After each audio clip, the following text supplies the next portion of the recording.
Hi, I'm Kat Kalashian for Live and Invest Overseas, and today we're talking about places that don't make sense for overseas retirement. Many lists that cover the best places to retire include Canada, New Zealand, Singapore, Australia, but these aren't realistic options for US retirees, and today I'll tell you why.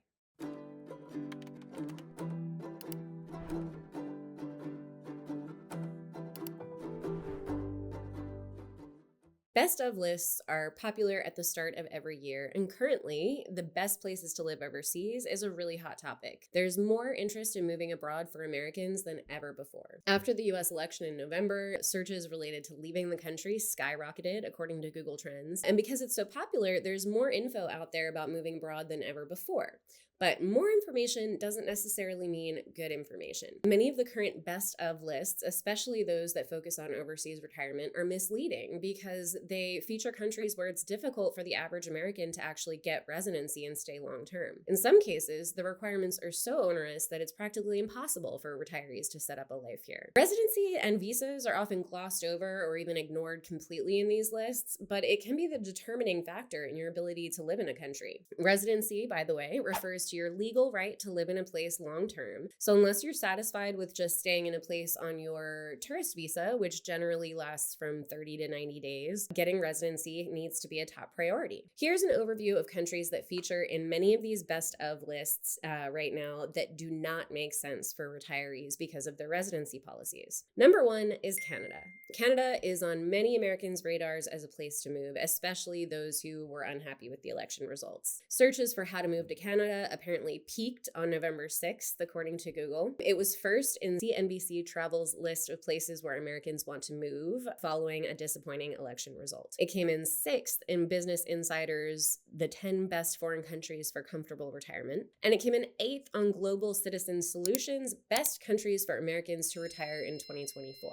It's understandable being so close to the US with familiar culture and a mostly English-speaking population, but if you're not moving to Canada for work or seeking refugee status or have family ties to Canada, it's very difficult to obtain residency. Canada does not have a retiree-specific visa, nor does it have an independent means type visa, something we often refer to as self-sufficiency visa, which means that you just need to show enough money, enough income per month or per year to support yourself so that you won't become a burden on the local government. The majority of the visa options that Canada does offer are available only to skilled workers in specific fields. So, for example, British Columbia offers skills-based immigration to people with backgrounds in healthcare, construction, or technology. These visas are designed to fill specific job vacancies, so they assume that applicants will continue to work after relocating to Canada. There is no residency option for straight-up retirement in Canada at all. Number two is New Zealand. It has a great reputation for lifestyle with incredible landscapes, great healthcare, friendly people. It's featured far and wide on the best of lists that are circulating right now, including Business Insider's list of best countries for comfortable retirement, Global Citizen Solutions list of the best places to retire in 2024, and Natixis 2024 Global Retirement Index.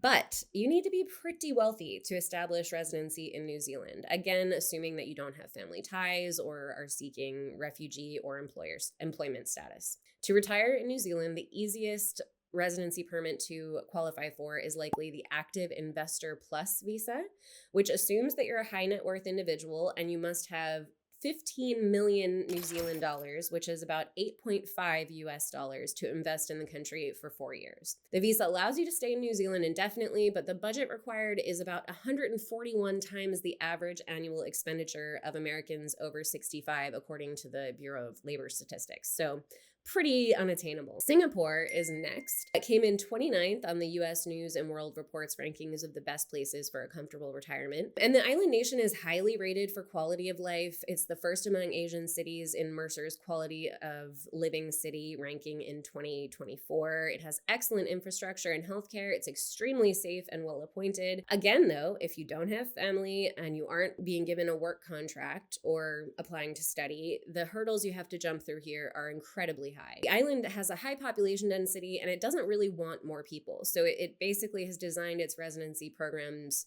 to be unattainable unless they want you there for some particular reason. So for US retirees, the Global Investor Program is likely the most direct route to residency. Again, it's aimed at high net worth individuals and it requires a substantial business track record to qualify for as well. There are different options to qualify for permanent residency under the program. The Family Office Principles requires 5 years of entrepreneurial investment or management track record, and the net investable assets of 200 million Singapore dollars, which is about 147 million US dollars. Needless to say, this isn't accessible to the average US retiree. Finally, on this list and on many of the lists, we have Australia, an English-speaking land of beautiful beaches with a high standard of living. It's an incredibly sought-after destination. It came fourth in CNBC Travel's survey of where Americans would like to move, and fourth in Business Insider's 10 best foreign countries for a comfortable retirement. But Australia no longer offers a retirement visa, and it's reduced the number of investment-based visas it previously offered. To retire here, you would have to seek residency through the Business Innovation and Investment Program. The investor stream allows you to stay in Australia for up to 5 years, but you must be nominated by a state or territory to invest 2.5 million Australian dollars, which is about 1.5 million US dollars. You must also have net business, investment, and personal assets of at least 2.5 Australian dollars and score at least 65 on the points test, which assesses your age, education level, financial assets, and other factors. The average American is unlikely to meet any of these. So where should American retirees look instead? There are plenty of countries out there that welcome Americans, whether they're retirees or not, with open arms.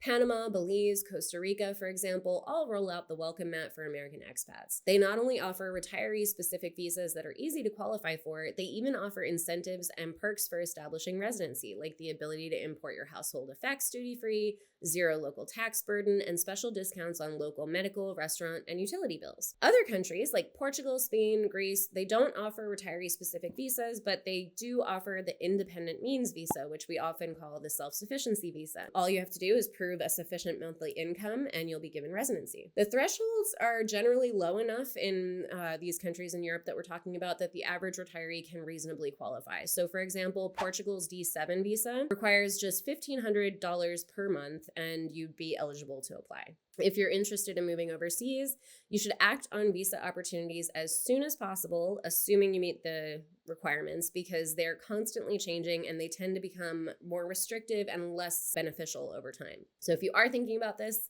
the time to act is now. And when it comes to looking at these best of lists, you should be a little bit discerning. Look for best of lists that are published by people with specialist insight on moving abroad, those with decades of experience in advising on this topic rather than those who have just recently joined in on the trend. The best advice usually comes from people with firsthand experience of living abroad, people who actually live this lifestyle to recommend to other readers like us at Live and Invest Overseas. Also look for lists that go deeper into the realities of looking abroad, including practical information, the nitty-gritties of residency, taxes, and potential downsides, all the unsexy but necessary factors that you need to consider.